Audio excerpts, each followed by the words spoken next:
اعوذ باللہ من الشیطان الرجیم بسم اللہ الرحمن الرحیم۔ برادران اسلام، اللہ تعالیٰ پارہ نمبر 14 سورہ نحل کی آیت نمبر 96 میں ارشاد فرماتا ہے، ما عندکم ینفد وما عند اللہ باق ولنجزین الذین صبروا اجرہم باحسن ما کانوا یعملون۔ صدق اللہ العظیم۔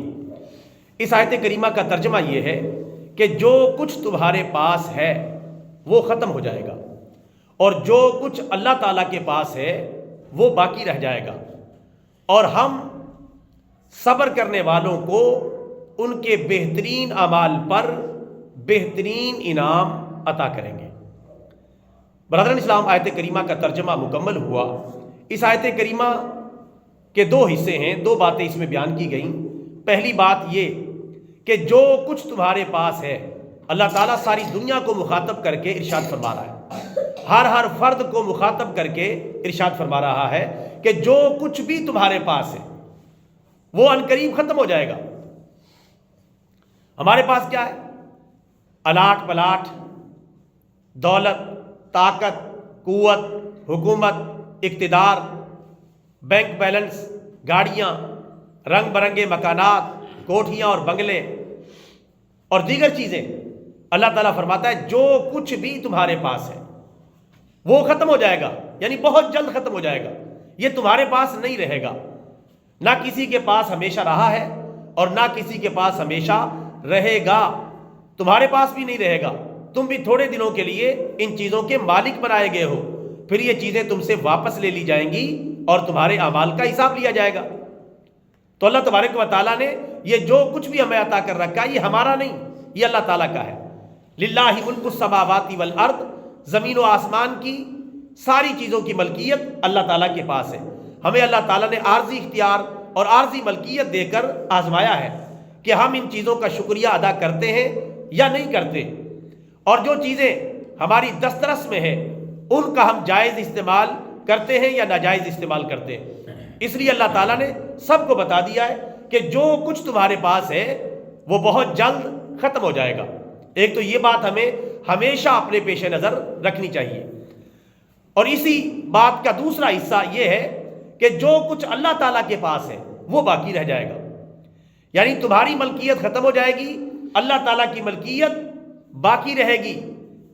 کیونکہ اللہ تعالیٰ ہمیشہ سے ہے اور ہمیشہ رہے گا، تو اس کی ملکیت بھی ہمیشہ سے ہے اور ہمیشہ رہے گی۔ ہم نہ ہمیشہ سے تھے نہ ہمیشہ رہیں گے، اور نہ ہماری ملکیت ہمیشہ رہے گی۔ تو اللہ تعالیٰ کے پاس کیا ہے؟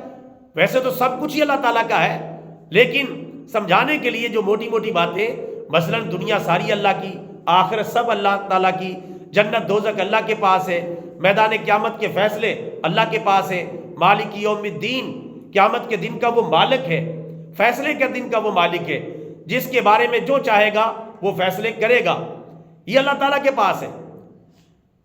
اگر ہم اسی چیز میں پڑے رہے جو ہمارے پاس ہے اور اس چیز کی طرف توجہ نہ کی جو اللہ تعالیٰ کے پاس ہے، تو ہمیں بہت بڑا نقصان ہو جائے گا، ہم گھاٹے میں پڑ جائیں گے، خسارے میں چلے جائیں گے، چونکہ اللہ تعالیٰ بھی باقی اور اس کے انعامات بھی باقی، یہ دنیا بھی فانی، ہم بھی فانی، اور جو چیزیں ہمارے پاس ہے وہ بھی فانی ہے۔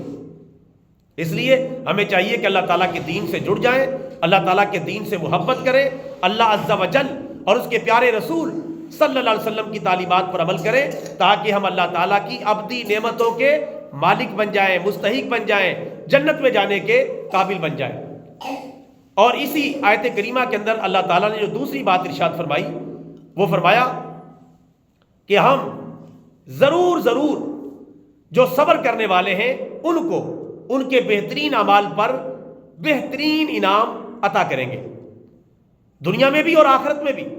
دنیا میں بھی اللہ تعالیٰ مختلف شکلوں میں انعامات دکھا دیتا ہے، رات کی شکل میں، دلی سکون کی شکل میں، یا کچھ دنیاوی آسائشیں دے کر ان کی شکل میں، اور آخرت میں تو اللہ تعالیٰ جو نیک اعمال کرنے والے، صبر کرنے والے مسلمان ہیں ان کو بہترین اعمال پر بہترین انعام عطا کرے گا، یعنی جو ان کے تصور میں بھی نہیں ہوگا۔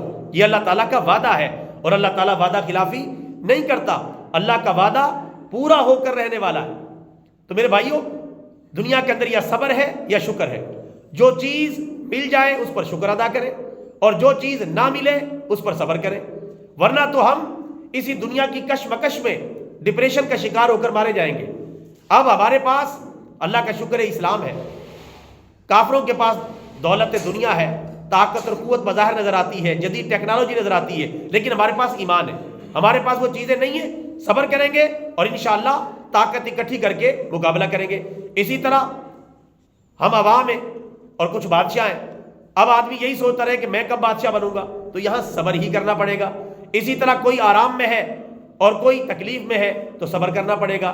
اسی طرح کوئی دولت میں کھیل رہا ہے، کوئی گاڑیوں بنگلوں پلاٹوں اور بڑے پیسے اور دولت کے اندر کھیل رہا ہے، اگر ہم صبر نہیں کریں گے تو ہم لالچ کا شکار ہوں گے اور اپنی دنیا و آخرت کو تباہ کریں گے۔ ہاں، صبر بھی کرتے رہیں اور ساتھ ساتھ رزق حلال کے لیے بڑھانے کے لیے کوششیں بھی کرتے رہے۔ اللہ نے کوئی پابندی نہیں لگائی، جس کام کے لیے جو آدمی کوشش کرے گا اللہ تعالیٰ وہ چیز اسے عطا کر دے گا جتنی اللہ تعالیٰ کے علم کے مطابق اس بندے کے لیے بہترین ہوگی۔